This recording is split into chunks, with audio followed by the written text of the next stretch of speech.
नूर नगर एक खूबसूरत मगर पसमानदा गांव था। सब्ज खेत, बहती नदियां, परिंदों की चहचहाट। यहाँ के एक किसान हाजी आरिफ का बड़ा नाम था। वो खुदा तर्स, ईमानदार और बहुत दाना था। उसकी बीवी फौत हो चुकी थी और वो अपने 4 बेटों के साथ रहता था।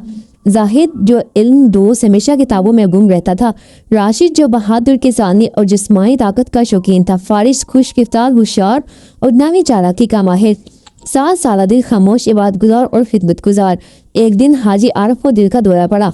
मिस्री मर्द पर उसने बेटों को बुलाया। मेरे बच्चों, तुम सब बहुत होशियार हो, मगर जिंदगी सिर्फ होशियारी से नहीं चलती। मैं तुम्हें 3 खिजाने तलाश करने का मशवरा देता हूँ। नंबर 1 दौलत, 2 सेहत, 3 किस्मत। मगर याद रखो, हर खिजाने के साथ एक आजमाइश होगी। जिसने सच्चाई से हासिल किया वही असल वारिस बनेगा। ये कहकर उसने एक संदूक दिया जिसमें एक पुराना नक्शा, 3 कसमी सिक्के और एक मुख्तसर जुमला कुंदा था। खिजाना बाहर नहीं, अंदर तलाश करो। जाहिर ने सोचा, मैं सबसे बड़ा हूँ और दौलत सबसे ज्यादा जरूरी खिजाना है। वो शहर बहार नगर गया। यहाँ उसकी मुलाकात ताजिर अफजाल से हुई जो सोने का कारोबार करता था। जाहिद ने तेजी से इल्म, तिजारत, हिसाब किताब और बाजार के असूल सीखे। उसने नफा का राज समझा। सस्ते में खरीदो, महंगे बेचो। कुछ साल बाद वो एक कामयाब ताजिर बन गया, मगर कामयाबी के साथ उसका दिल सख्त हो गया। वो मुलाजमीन पर जुल्म करता, झूठ बोलता और गरीबों का हक मारता। तब एक दिन एक अंधी बच्ची नायाब उसके दफ्तर आए। उसने कहा, मेरे अब्बा की दुकान तुमने छीन ली है, क्या मेरी बिनाई के बदले वो वापस दे सकते हो? जाहिद के कदम लर्ज गए। इस रात उसने सुकून से सोना चाहा, मगर नींद न आई। इसलिए वो कुंदल जुमला याद आया, खिजाना बाहर नहीं, अंदर तलाश करो। अगले सुबह उसने अपनी दौलत का बड़ा हिस्सा यतीम खाने, अस्पताल और स्कूल में लगा दिया। अब वो शहर का सबसे मुअज़्ज़िज़ इंसान बन गया और उसे एहसास हुआ, असल दौलत वो है जो दूसरों के काम आए। राशिद पहाड़ों की तरफ निकल गया। उसने बुजुर्ग फकीर खिदर से मुलाकात की जो नफ्स कशी और परहेज में माहिर था।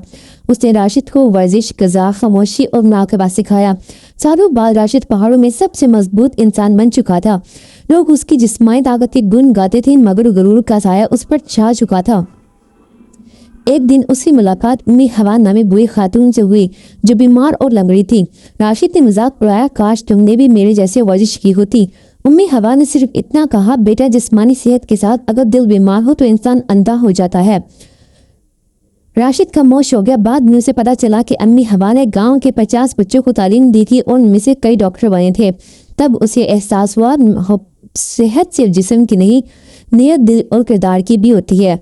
राशिद पहाड़ से नीचे आया और लोगों की फलाह के लिए क्लिनिक बनवाए, फिटनेस सिखाए, मगर आजिज़ी के साथ। वारिस का सफ़र सबसे तवील था। वो हर इस जगह गया जहाँ किस्मत का जिक्र था, कुम, बदकिशां, बनारस, बगदाद, मगर किस्मत हाथ न आई। नजूमों ने कुछ बताया, बाबाओं ने तावीज़ दिए, मगर कुछ काम न आया। एक दिन वो एक वीरान जंगल में भटक गया। वहाँ उसे बाबा लाल मिले, जिन्होंने उसे अपने पास रोक लिया। बाबा लाल ने कहा, किस्मत हमेशा मेहनत से पहले नहीं आती, अगर आ भी जाए तो छिन जाती है।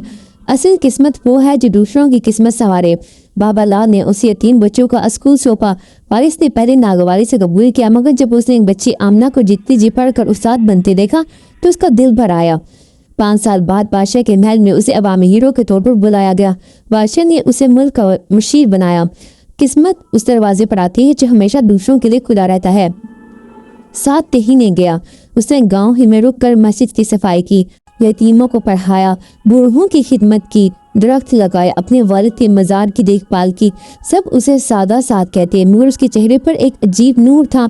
असल में वो 3 सिक्के जो बाप ने दिए थे, साद ने कभी अपने पास नहीं रखे। उसने वो सिक्के मज़ार पर दफना दिए और रोज़ इन पर दुआ करता, ए अल्लाह, मेरे भाई खिजाने के पीछे ना भटके, बल्कि खिजाना उन्हें मिल जाए जिन्हें वाकई ज़रूरत है।